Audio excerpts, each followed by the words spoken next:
they were given like the hope that I can do something. This episode is brought to you by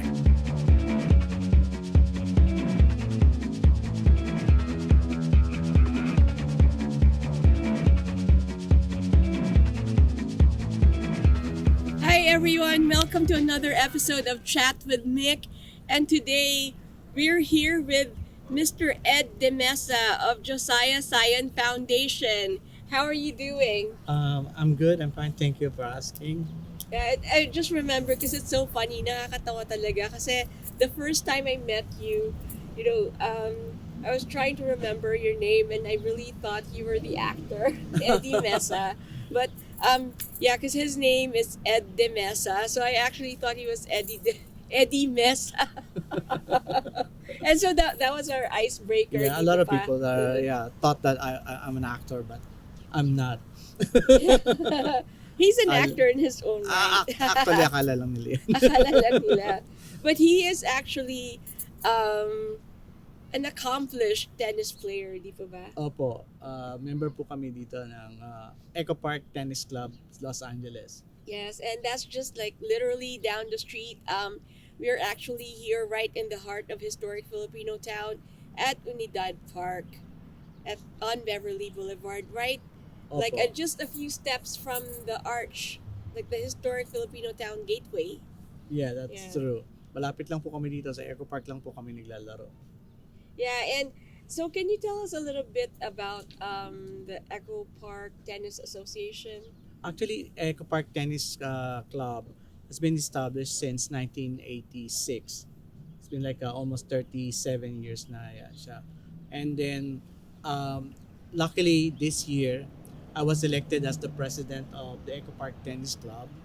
And this is the time they requested me to put this organization into an official organization to register it to the state of California.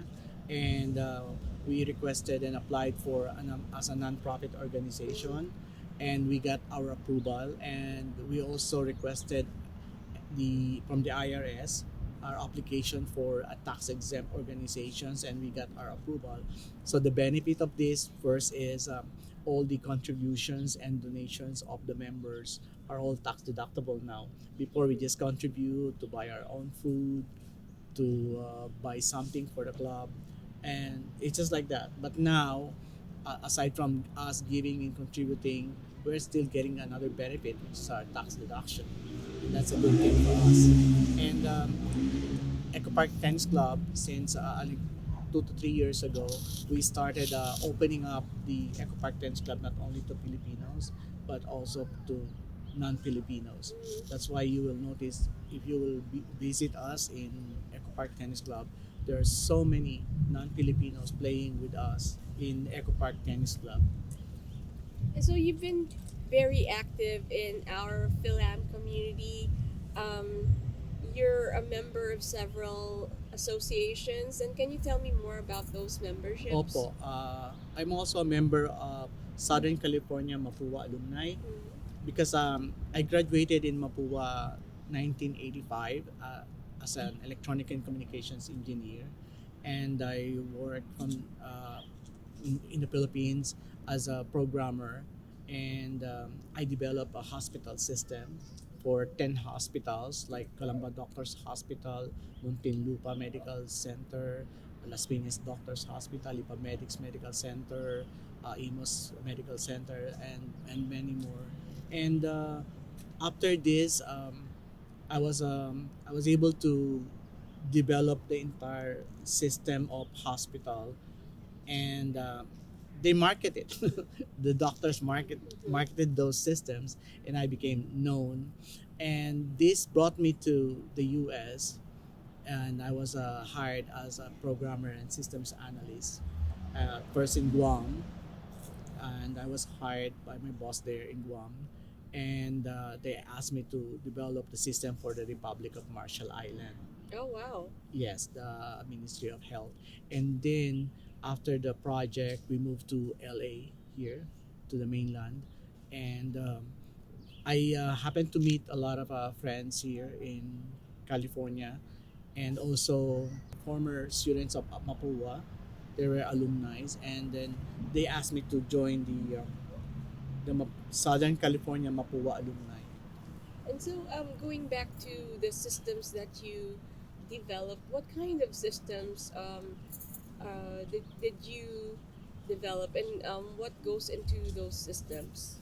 Actually, I started as a programmer. It was really way back 1997. It's an old, the softwares on a computer Mm-hmm. before. It's really old. It is the box type thing.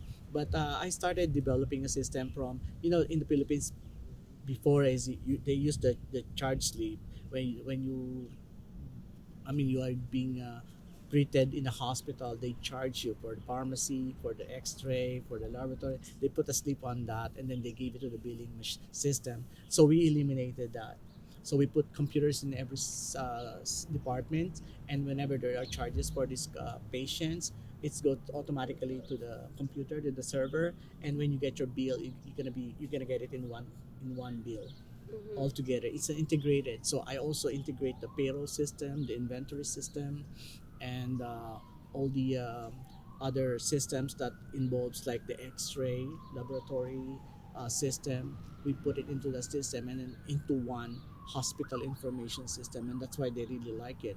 And I was surprised after 20 years. I went back to the Philippines, and I saw Las Piñas Doctors Hospital is still using my I system, still use. and I was really amazed, really amazed. I couldn't believe that. It's kind of like a surprising thing to me. Na they still using it also. I know it's obsolete. It's kind of like an old system. There's so Mm-hmm. many better system or better software they can get, but to my surprise, they're still using it. I'm so you know I'm so impressed, and I'm so like happy to see them. Parang I'm so honored that Mm-hmm. they're So, still using it until that time, 20 years. I don't know now, but mm-hmm. it was like 3 years ago that I went back there and still using it. So the systems that you built were life changing and long lasting, so to speak. Y- And so when you were younger, did you ever think of creating some things? Were you very methodical and strategic in your thinking? Meron ba kayong mga, ginagawa nung bata pa kayo na parang, assembly line, or something that had to do with methods, with certain things that everything has to be, a certain way? Yeah. What I remember is when I was young, I used to I want to be always to be the leader in our Mm-hmm. class. I always want to be the person who lead our groups, and after my graduation in college, I had this opportunity to get this kind of opportunity that there was a company that provided us like a computer system or like a computer, and then we sold this to different companies, and it so happened that we were also had a company that gave us this available computer terminal for for free every Mm-hmm. weekend, like 30 units or 20 or to 30 units of computer. What I did was I proposed to them that if I can use this computer for the not out of school youth people, and I want to train them for free for during that time it's kind of like mga Microsoft Office, Word, Mm-hmm. Excel, and nung nagturo ako, marami silang nag-join, and then they all practice their Microsoft Office, like a Word, Excel, and something like that. And they learn. And then after several years, I found these people who were out of school, and they're working now for, huge company. Some of them were already out of the country and working somewhere else, and I was surprised. And I know it's not because of the what they learned in that computer system, but I know they were given like the hope that Mm-hmm. I can do something. I can do better than this. That thinking is the push for individual person uh, to move forward. Na hindi lang sila nag-stay dun sa situation nila kung saan sila nandoon. Okay. Nag-improve sila. Okay, so you were saying earlier, that you ended up helping some underprivileged youth to learn computer about computers. And so, when you were younger, were you given those opportunities? Nagkaroon ba kayo ng um, oportunidad na um, matutor? Did you have like someone mentor you or give you some supplies? Well, unfortunately, wala, no. Hindi kasi kami, galing sa family na yung well off. But, and my father used to be a pastor, a minister sa church. So, hindi ako nakakuha ng mga ganong privileges. In fact, when I was in college, my father can't afford to send me to school, but I was really requesting him to send me. So I applied to Mapua, and what he did was he asked my mom's brother to help, so I can stay in their place, and my dad asked uh, his um, his niece to provide at least financial support for my college, and luckily I was able to to study college. That's how we started. We don't have any sources, and I tried studying in Mapua, and it was hard because I live in Tondo, Manila, and I have to travel from Tondo to Mapua in Tramuros. And way back then, it's a 1 peso ang pamasahe sa jeep. So I have to make this 10 peso a day na baon mo para mapagkasya mo siya. So you have no, I mean, any extra for your lunch or anything. You have to wait to go home at 4 o'clock so you can have your lunch. That's a thing. We don't have that much privilege para magawa mo yun. Pero mm, with that, I was, since engineering is hard in Mapua, and it's kind of hard to buy a lot of stuff like when they require you to submit your report or something, like you submit your paperwork, you need to buy something like bond paper, especially the technical pen for the engineering, and these are expensive stuff, and I have no extra money to buy them. So what I did is, I live in Tondo, Manila, and every day I pass by Divisoria. So there was a time that I was looking for a better and cheaper bond paper so I can buy it, so I can submit my report in school. And it so happened that I found a store that they're selling not the ream but the they call it resma. It's kind of like a 10 reams of bond paper.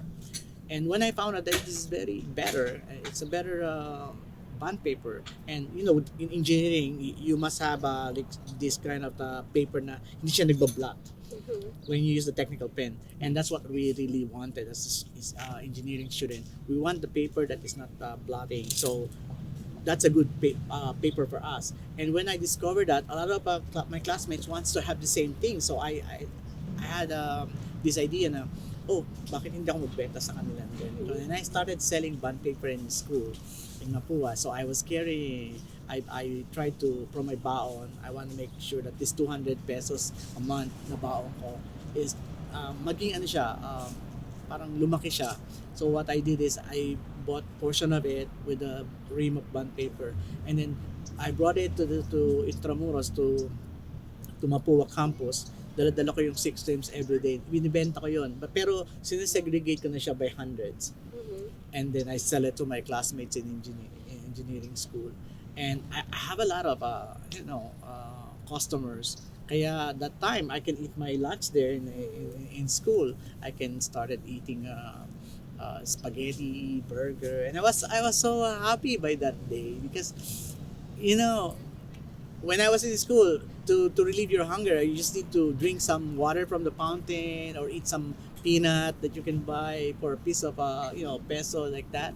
And when I started selling the bond paper, I started having this kind of earning, and I was so happy I can eat something different.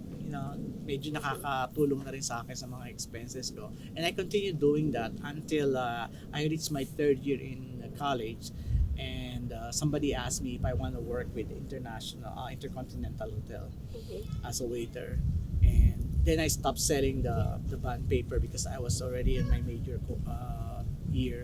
So I work at in the evening, and I was going to the hotel.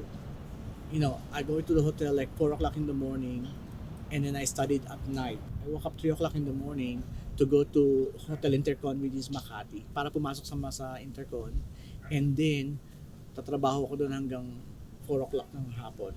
Then babiyahe ako papuntang Intramuros para mag-aral hanggang alas 9 ng gabi. And then after that, gagawa ako ng assignments, and I sleep like sometimes 1 o'clock na para bago matapos yung ano. So halos walang tulog. Pero I tried to be patient para matapos ko lang yung college ko. And when I graduated nga ng college, I cried. Para bang sabi ko natapos din yung hirap mo ba na yung parang akala mo hindi mo matatapos kasi it's so hard. We're not the privileged student na may mga kotse pag pumapasok sila sa school. Kami ni halos wala kaming pagkain sa school nung kami pumapasok. Pero we finish it. And then after we graduated, kasi my idea when I was in college was that hindi ako magaling na estudyante like the dean's lister na tinatawag sa school namin na ang score nila mga weighted average is like 1.5, 1.25. Kami nasa average lang kami, nasa 2 something lang kami. My thinking was kung gagraduate ako with these people, may hihirapan akong pumasok sa mga school na kalaban kasama 300 kami gumraduate. We enrolled 4,000 students in Mapua that year. Nung gumraduate kami, 300 na lang kami. And I was so happy na isa ako dun sa 300 na gumraduate that year. And sabi ko, kung itong 300 to gagraduate at papasok sila sa employment world, ang hirap makipagsabayan sa kanila. So what I did is, third year college pa lang ako, nag-start na ako on-the-job training, OJT ang tawag nila. I work with different companies like Land Bank of the Philippines. Nag-start na ako dun sa training ng EDP, tatawag nila electronic data processing that time. Uso pa noon yung malalaking computer na COBOL ang language ginagamit nila. So nasa bangko ako. So after the training, lipat ako sa telecom company. Then lumipat din ako pagkatapos ng telecom, pinag-aralan namin yung telephony, how the telephone is assembled. Mga old telephones pa kasi noon alam niyo yung mga analog phone. These are the years na I was in my engineering college and I was able to work with Sunward technology, read-write technology. Kasi itong mga to, sila yung nagde-develop, nag-assemble ng hard drive ng computer. And it's an American company na pumasok ako doon as a engineering technician. So mga estudyante, binibigyan kami ng chance na mag-OJT, on the job training. Hihingi kami ng request, approval from the dean na kung pwede kayo mag-apply sa mga company. And then through all these 3 years na nasa college ako, halos lahat ng 3 years na yun, nagtatrabaho ako sa ibang companies. Para pagdating ng pag-graduate ko, doon sa resume ko, at least may masasabing, may experience na to. So that's the reason why pagka-graduate ko, I'm so sad na 8 days before my graduation, my dad died, and I was really devastated kasi I became my eldest sister got married already. She has her own family, and I became the breadwinner of the family. So I have to work. So I was requested to teach as a professor in the New University in Quezon City. So we lived there, and for 3 years I taught there engineering, and then after 3 years I taught computer in San Pedro College of Business Administration, and then there where I started. Actually, when the last year of my engineering in Mapua, I finished the engineering like 4.5. It's supposed to be 5, but since I have other like minor subjects like humanities that I haven't taken yet, I had to go back to Mapua just for one subject. So instead of wasting my time there just for one subject, so I decided to work with work with other companies, and at the same time nag-enroll ako sa Ateneo programming courses. And I requested my dad, buhay pa yung daddy ko noon bago ako graduate. Sabi ko, Dad, pwede ba ako mag-aral sa Ateneo? Sabi niya, wala tayong pera, anak. Sabi ko, mura lang siya, Dad. Sabi ko, 6 months lang yun, programming. Sabi ko sa kanya. And sabi niya, gusto na kasi yung daddy ko, bumili siya ng at least alam mo yung owner jeep sa Philippines. Yung owner na halos ang bubong niya trapal, di ba, mga ganun jeep. He really wanted to buy things like that para meron siyang service. Pero sabi niya, sige, yung inaipon ko na pambili sana ng owner, bibigay ko na lang sa'yo, sige, pag-enroll mo na lang. Sabi niya. Tapos nung natapos ko yung programming sa Ateneo, siya tapos din nung engineering ko. So, graduate na ako, natapos yung engineering. And I was so proud, galing ako, nasa Manila ako, nandun sila sa Santa Rosa, Laguna, Nakabuyaw, Laguna.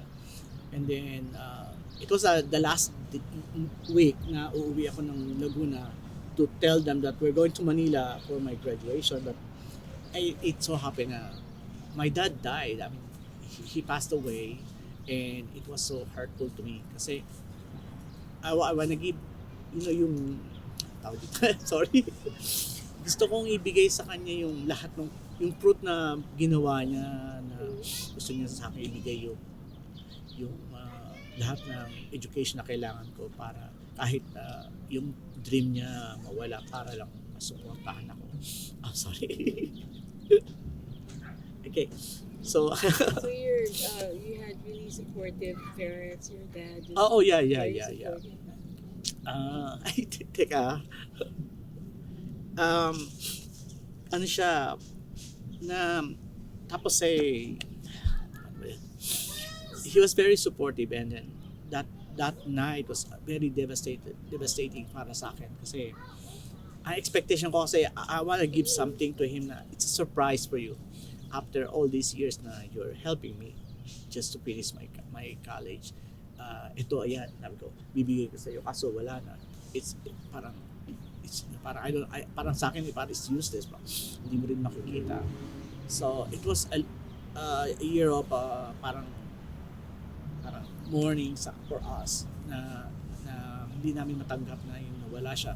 He died at the age of 42. He was so young. Oh wow. Yeah, he was 42. He was only 42.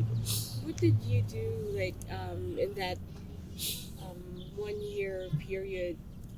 Actually, the moment my dad died, I was given the privilege by the university and they asked me na magturo ako sa engineering department ng UNA University, and they requested me to teach. And I was so surprised kasi when they requested me to teach, they gave me loads like the major subjects for 3rd year, 4th year, 5th year. And I was surprised kasi I was a newly grad. I was only like 20 years old, and I was supposed to teach this kind of students which are most of them are older than me because I started doing my school when I was young at the age of 6. So I graduated 20 and most of my classmates are already 21. So when I graduated, most of my students are like 21 and I was still 20 that time. So mas mga may edad sa akin yung mga estudyante ko. But despite that, sabi ko, kakayanin ko to. I'll try to handle this. And one thing that I'm very proud of na ma-contribute to sa New Era University is my experience with Mapua University. In Mapua, when you study there, they're gonna train you patience. Pagka nag-aral ka, yung bibigay sa yung pagsagot ng mga assignment mo, ng mga lectures na binibigay sa iyo, you have to do it at night at kailangan tapusin mo the next day. Yung patient ng pag-aaral, kumbaga ititrain nila sa iyo. And then hindi kami hinahayaang doon lang kami sa eskwelahan. We have a regular field trips to different companies like mga semiconductor companies, lahat ng mga broadcast station channels, Channel 9, Channel 7, Channel 13, lahat ganun pinadadala kami. Tapos sa mga airport, navigation. So yun ang mga tinuro ko rin sa kanila, yung mga technology about airport broadcasting system, navigation. And then nung itinuro ko sa kanila yon, I I asked them to go out too. Sometimes nagka-problema ako dahil sa they're not used to that kind of thing. That the university is not parang new. I mean, it's not used to that kind of method na nila lumalabas yung estudyante para pumunta sa mga companies. So I requested the dean kung pwede, and luckily he granted us na payagan yung mga estudyante na lumabas. And to my surprise, they were so happy. They saw what the real world is. If you become an engineer, this is what you can see in the outside world. This is the broadcast station for technical people. This is the airport. This is the tower of the run of the airport. This is your radar system for long range tracking of aircraft. Yan. So pinuntahan nila lahat 'yon. Pumunta kami sa mga semiconductor company where you can see nag-assemble ng mga hard drive, nag-manufacture ng integrated circuits. Pupunta kami sa Baguio, Texas Instruments, mga ganyan. Dinala ko lahat yung mga estudyante ko. And that's one thing I'm very proud of, na legacy ko sa kanila, na you cannot stay only here in school to learn everything. You have to go out. So when you were young, did you always have this thinking that you could impart some kind of wisdom or knowledge to other people? Oh yeah, since my dad is since my dad used to be a pastor, and we were brought as like a religious family, and na-instill sa akin yung pagiging be helpful to other people. Yung ganun. Siguro dala-dala ko rin hanggang ngayon yun. That's the reason why I established the foundation, because I want to go back to the Philippines para tumulong sa mga Pilipino again. Kasi I felt and I know how it feels to have nothing. Pag nakikita ko yung mga Pilipino na ganun yung buhay nila, tapos nakikita ko yung buhay natin dito sa Amerika, alam mo, if I can do only one thing, that I can bring all the Filipinos here, I will do it. Para lang, danasin nila na hindi mo kailangan dito maging mayaman para maranasan mo yung buhay na medyo maayos, na hindi katulad mo. I know we have also other people here na mga homeless din, di ba? Hindi ko naman may kakalain. Pero let's face it, nung dumating kami dito sa Amerika, hindi kami mayaman, pero we live the same way like other people here. But we cannot say that we're poor or the same life that we had in the Philippines. We can eat the same food like other people can eat.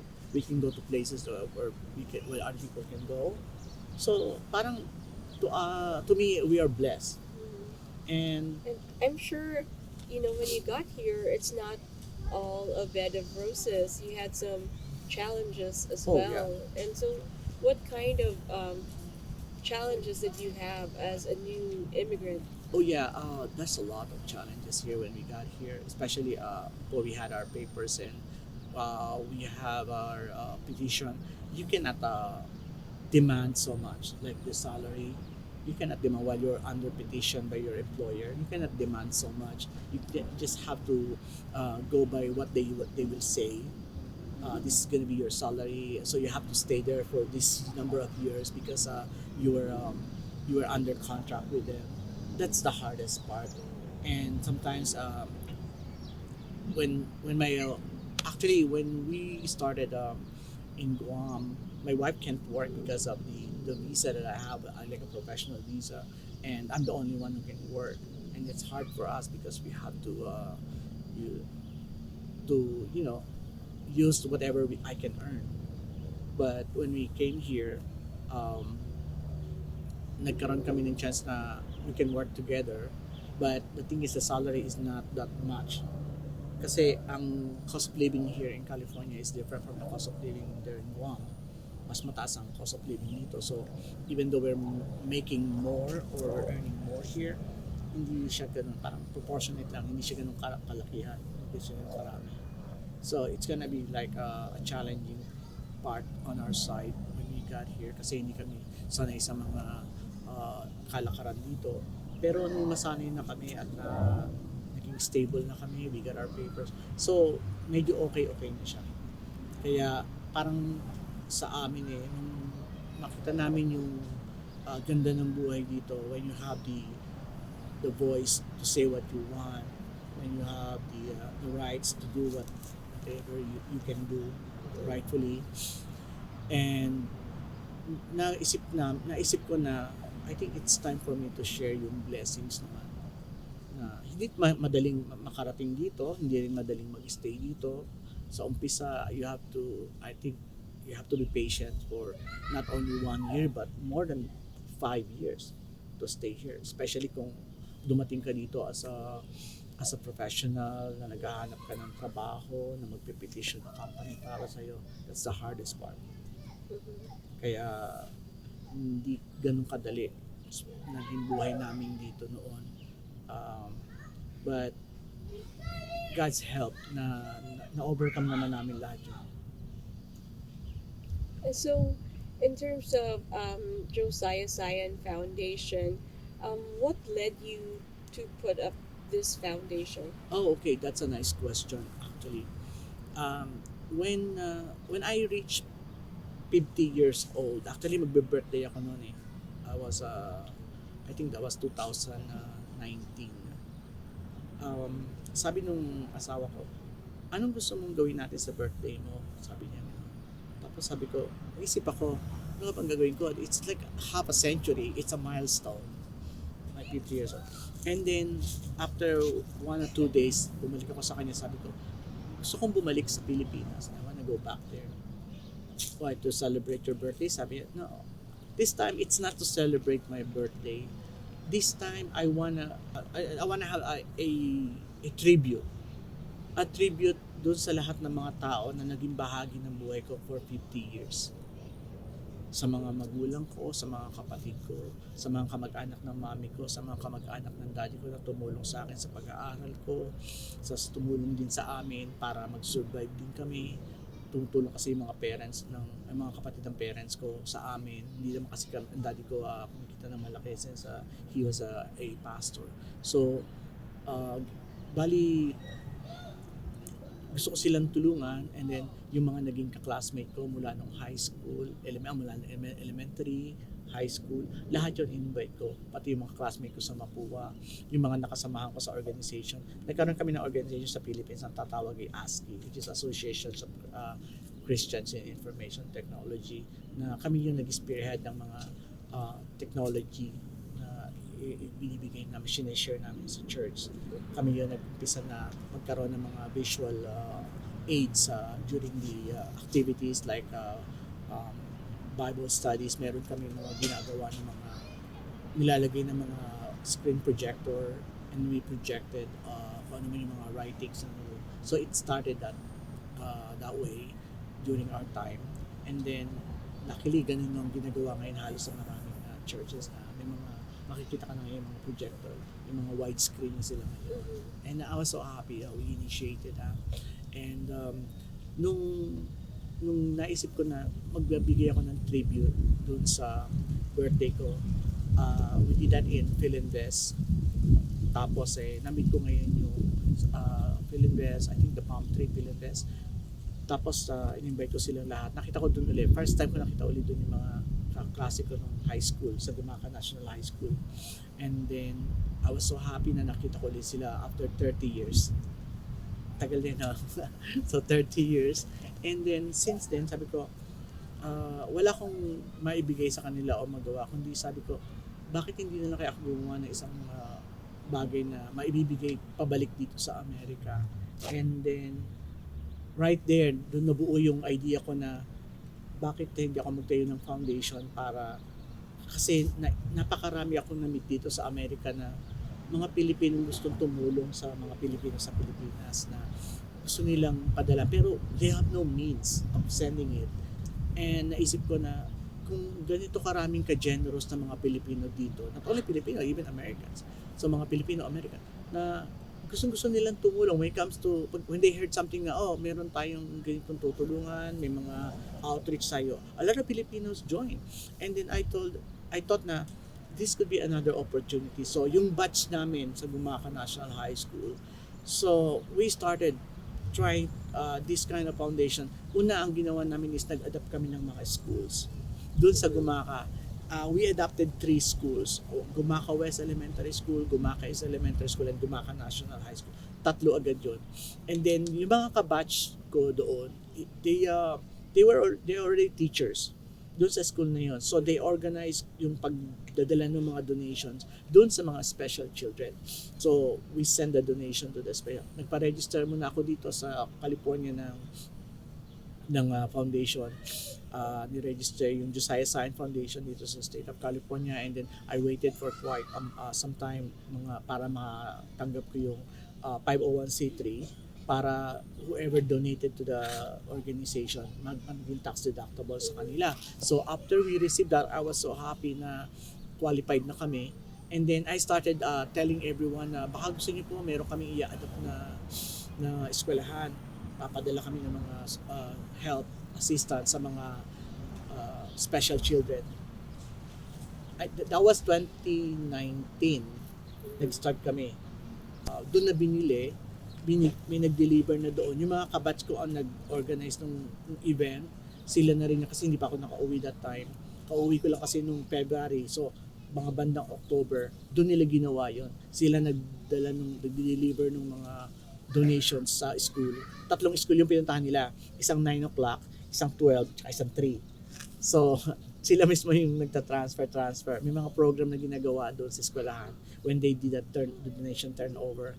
And we were very happy na kahit ganun, maraming mga bata na natulungan. Maraming mga bata na kinabang doon sa mga donation. And at the same time, sabi namin, they need medical assessment para sa mga special children. So, we're trying to find other source kung paano namin matutulungan medically yung mga bata. Kasi importante daw sa kanila yung medical assessment sa mga special children, kasi gusto ng mga teacher na malaman muna kung ano yung disability ng bata bago nila bigyan turuan, kasi para alam nila kung ano yung tamang i-apply nila sa teaching. And then we try to talk to specialists kung sino pwedeng tumulong, and it so happened that we had this kind of mga physicians na tutulong sa amin. I think this year, itong May, na medical mission namin, pupunta doon yung mga medical specialists para tulungan yung mga bata kasabay ng medical mission namin. Ano yung mga like things that are kind of difficult, or what are the challenges in, getting people to actually help out or donate? And over there, are there any challenges that you faced as far as people receiving help?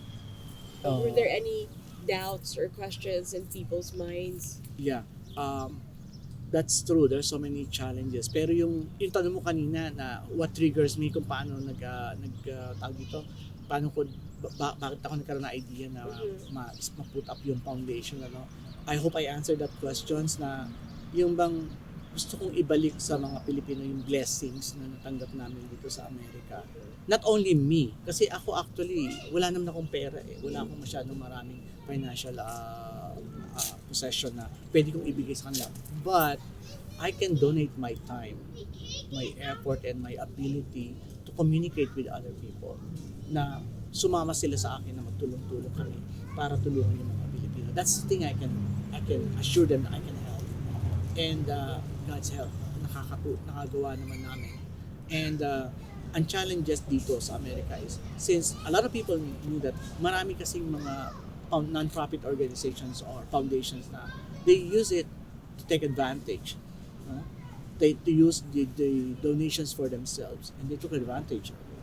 So yung credibility ng foundation, mahirap establish. Hindi ka ganun kadaling humingi ng donation sa mga tao right away, because ang thinking ng tao is, are you gonna use it really for that purpose? That's the very first questions they have in mind. And the thing is, it's hard to prove to them because you don't have any record. But after 2 to 3 years, I started posting everything in Facebook, lahat ng activities namin sa foundation. After nung nung 3 school na yon, sinundan namin yun ng medical, actually, that after the 2020, nag-schedule ako na umuwi ng Philippines to visit all the schools na inadapt namin, including New Era High School, na binapadala namin ng mga musical instruments para tumugtog yung mga bata.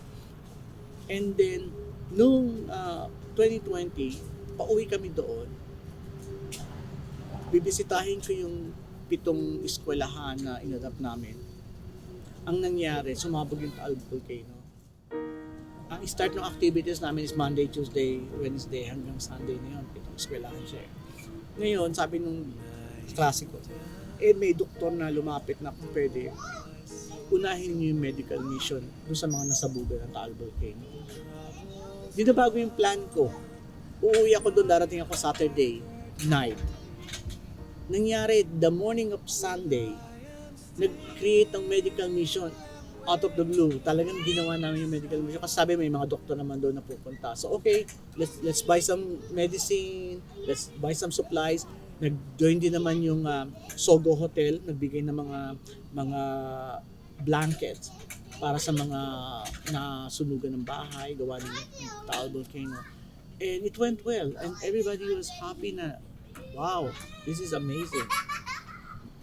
Para bang hindi namin pinlano na gumawa ng medical mission pero nakabuo kami out of that. Emergency pa. Kaya nagulat kami. That was our very, very first medical mission sa Philippines. Since then, tuloy-tuloy na siya. Yung mga pumartner sa aming mga doktor doon, sila na ngayon yung lagi namin kapartner kada medical missions. We are doing medical mission 2 to 3 times a year. Ngayon, nung sinabi ko sa kanila na siyempre, pagka umpisa mo, hihingi ka ng donation sa mga donors, it's kind of hard. Pero when I started posting all these activities na ginawa namin, ito yung mga binigyan natin ng tulong. These are the pictures of the people. Binigyan namin ng wheelchair, binigyan namin ng mga school supplies, sport supplies sa eskwelahan. Nung pinakita ko na yung mga picture, people started to realize na, oh, you're for real. At saka, isa sa mga policy ng foundation na ginawa namin is, we don't give cash to them. We will be the one buying the donations and we will be the one giving you in kind para alam namin na yung mga bata ang talagang magre-receive ng donations. We don't say that we're thinking bad about them, but we just want to make sure na pagka nakita ng mga donors yung donation nila, nakita nila na yung napunta yun talaga doon sa kinauukulan. Yun ang importante sa amin. Yung trust ng donors namin na mabuild namin. That's the hardest part dito sa Amerika is to establish your credibility na you're real, you're for real, you're sincere in helping the Filipinos. Yeah. What's your message for those kababayans here in Los Angeles and Southern California, or even the entire United States? What's your message for them? If they want to help out, where can they find you? Yeah, actually, meron ko kaming website na josiahzionfoundation.org if you want to help us, and also I have my own Facebook, and there's a Facebook for Josiah Zion Foundation ko. They can reach me or they can call me on my telephone number, and we have a lot of people sa mga connections din kasi we're connected with Southern California Mapua alumni. We're connected with a lot of people here, Filipino organizations na mga nagagawa ng mga concert, kagaya ng Amerasia, Simos Carino, or other like yung mga gumagawa ng concert. May mga connection po kami sa kanila, kaya we reach out to them para magkaroon ng chance sa mga tao na they can connect with other Filipino people. And they can go, the best is they can go to our website or they can go to our Facebook page na Josiah Zion Foundation. Madali po nila makikita nila doon ng lahat ng mga ginagawa namin. So what does Josiah Zion Foundation, what's Josiah Zion Foundation mean? Josiah, from my research, it came from the Hebrew word God is helping, and the word Zion is from my research. I believe it refers to the people of God. So when you connect the two, I just made it up. Actually, it's God is helping His people. So just to make it a little bit different, in a way that it's kind of like a Hebrew term. I made it like a Josiah Zion Foundation, or God is helping the foundation to help the people. And of course, through Ed de Mesa, your God is helping His people, right? Yes, Yeah. I'm very thankful po na God is helping us, not only me, but also all the donors po na may mga magagandang kalooban. They have good hearts. Actually, they just don't have the what we call the logistics, the time, and the mechanics on how to do this. Actually, pag may nakakausap po ako mga other non-profit organizations, I teach them kung paano po ninyo magagawa din yung ginagawa namin, paano. Because when we did our medical mission doon po sa Calamba, first is dito sa Cavite City. It's a huge medical mission. We were surprised kasi po first po is tinatap namin ng school. Ina-adopt namin ng school. Once we adopted the school, we partners with the teachers. The teachers will help us to organize the activities. So wala kaming pera para pambayad sa mga tauhan. So the teachers help us because they are the beneficiaries of our mission. Okay, so like what I was saying, yung ginagawa namin sa medical mission, yung pagka inadot namin yung eskwelahan, sila na rin yung venue namin sa medical mission. So meron na kaming venue, we don't need to hire or rent a place para gawin yung medical mission. So mas malaking savings din sa foundation. So at saka lahat ng mga taong pupunta doon, they are the community itself because yung mga estudyante doon, yung mga parents ng mga yon, sila na rin yung beneficiaries ng medical mission. So they are the community itself. So that's the best strategy na we found na very useful for us, na at the same time we save a lot of money while we're doing this community outreach. And we did that, and aside from that, we partners with the provincial government. They send doctors and medicines. We partner with the local mayors. They send dentists. They give us medical equipment, medical supplies. It's a big help. At saka marami kaming nakausap sa Philippines ng mga companies na nag-donate din ng mga gamot. And we are very happy kasi nakikita nila na we're doing something for the Filipinos, and they're very glad to tumulong sa amin. Kaya lumaki siya ng lumaki. Kaya nung dumating kami sa Santa Cruz, the whole Santa Cruz town, kinover namin siya. It's a huge one. So meron kaming mga medical, dental, surgical, meron kaming neuro, psychiatrist, and meron kaming mga dermatologists, meron doong mga chiropractor, meron acupuncturist, meron din doong mga circumcision kasi may yun. So that's what gonna happen again in Gumaca, Quezon this coming May, at saka sa Calamba. Ganun uli ang mangyayari. Oh, that's like a big operation. Yeah, this time sa Calamba, yung Calamba doctors tumawag sa amin. They wanna partner with us. So sila yung magbibigay ng kalahati ng doktor at saka mga medical supplies. And at the same time, yung mobile x-ray at saka mobile lab, provide nila sa amin. And we're surprised. I mean, oh God, thank you so much. People are coming in para tumulong. And then doon naman sa Gumaca, we have this Global Nurses Alliance from Las Vegas, and they said, oh, we're gonna partner with you in your medical mission. So they partner with us. So when we go there, they partner with us, the Global Alliance from Las Vegas. The alumni, the Southern California Mapu alumni, they partner with us too for that medical mission, and we're very happy. Wisdom Water of JR, they partner with us. Even the Jolly Box, they partner with me to do the medical mission. At saka yung Amirasia. So itong mga companies and mga organizations na to, they started helping other Filipinos kasi nga nakita nila na this is for the Filipino. This foundation is for the Filipino. Gusto talaga, pinakikita namin sa kanila na we are helping. Sana makatulong sila. And the thing is, hindi lang kasi ang medical mission kasi sa one day activities. It's a short term. The foundation has a long term. We focus on the students. Una, kaso namin ang mga special children. Binibigay namin sa kanila yung kailangan nila muna, yung mga school supplies, sports supplies, everything. And then, we provide, the next thing is we focus on students with ability and, meron silang talent sa arts and music. So that's why we provided musical instruments sa mga eskwelahan. Natutuwa ka nga pag nakita mo yung mga bata nagpe-play ng violin. And I was surprised. You know why? Why I had that idea? when we came here to the US, I saw my children playing violin on stage like a professional. And I was surprised why we never had that kind of opportunity. Yeah. Why these people here in America, the children, they can play this kind of musical instrument like a professional musician. So I had in mind na I think Filipinos can do this too. I brought violin to the remote areas and provinces of the Philippines. Gumaka, Cavite, Rizal. Nagpadala ko ng mga ano dyan, ng mga musical instruments. And when we went there, they started playing and you will be surprised.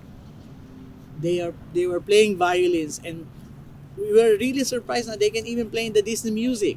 Wow. That is awesome. Oh yeah. Yeah. Magugulat ka talaga sa kanila. And so, Hindi like, mo ka. going back here to LA and our local community, how do you mobilize people here to help out? Like you mentioned, some organizations that are local here in LA. So how do you mobilize and sort of evangelize, people to help out? I'm sure, we have a lot of events and activities here in the States. And so does your foundation and organizations have any kind of events coming up? Actually, we don't have actual events here in the US. Most of our events are actually done in the Philippines. Kaya lang, every what I did is kasi for you to be known that you're doing something, you have to communicate, you have to connect to people. Kaya I joined several Filipino organizations kagaya ng mga Southern California Mapua Alumni, United Federations of Teachers, Film Educators. Nag-join ako sa mga sa Eco Park Tennis Club, nag-join ako sa mga yan sa Amerasia. Nag-join ako sa kanila kasi gusto kong pakita sa kanila there's another channel that you can give your help to the Filipino people. Although we are doing something here for our own improvement, maybe yung counting part pwede natin ibigay dun sa mga Pilipino. I believe marami din Pilipino na gustong tumulong o mag-donate sa mga Pilipino sa Pilipinas, and I know they're happy when they see this kind of donations. What the huge impact to the lives of the Filipino people, yun ang importante na makita po ng mga donors namin na dito napunta ko yung mga donations nyo. Tingnan nyo sila, ito sila ngayon. Yun po ang gusto namin pating ma-achieve. Kaya kami nakikipag-usap, nakikipag-communicate sa maraming mga Filipino organizations. We want to be part of the Chamber of Commerce of different states here, different cities. Yun po ang ginagawa namin. And so do you think you're doing what you're meant to be doing? I couldn't say, pero siguro it's really my passion, to help out. And kasi when you reach this age, parang nasabi ko nga sa asawa ko, magpapakayaman ako. Yeah, I can do that. I already did that when I was in the Philippines. I had several clients, 10 hospitals. I'm making good money, but something is missing. Parang your life is not complete. But if I am doing this, like helping other people, a lot of lives will change. Kasi pag yumaman ako lang, buhay ko lang ang magbabago. Pero kung ginagawa ko itong mga ganitong charity work, a lot of people lives will change. Hindi lang sa akin. So, I prefer to do the last one. Kasi kaya nung sabi ko, anyway, parang may edad na rin naman ako. Sa akin is, this is my legacy. I think I want to live here. Makita ng tao na anybody can be an agent or ambassador of goodwill to other people. And that's priceless. Yung pakaramdam mo na hindi mo kayang bayaran ng kahit ano. Yung ganda ng pakaramdam. Talagang priceless siya. Hindi siya mababayaran ng kahit ano. Yung pakaramdam mo na tumutulong ka. Sabi kasi nga daddy ko, it's better to help kaysa ikaw yung tinutulungan. Di po ba? Kaya yun po ang naging parang advocacy ko ngayon na to spend the rest of my life helping other people. That's what I'm thinking po. Pero sana I can do it more. And you certainly live up to the name of your foundation, Josiah Zion Foundation. So, ladies and gentlemen, Mr. Ed de Mesa. Thank you so much po. Salamat po sa inyong time. Salamat din po sa opportunity na ibinigay mo sa akin. And we'll see you soon. Thank you so much for watching. Salamat po. See you soon po.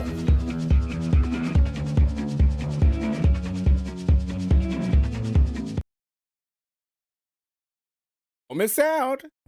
Want to be seen? Want to be heard? Want lots of exposure? Ask us how.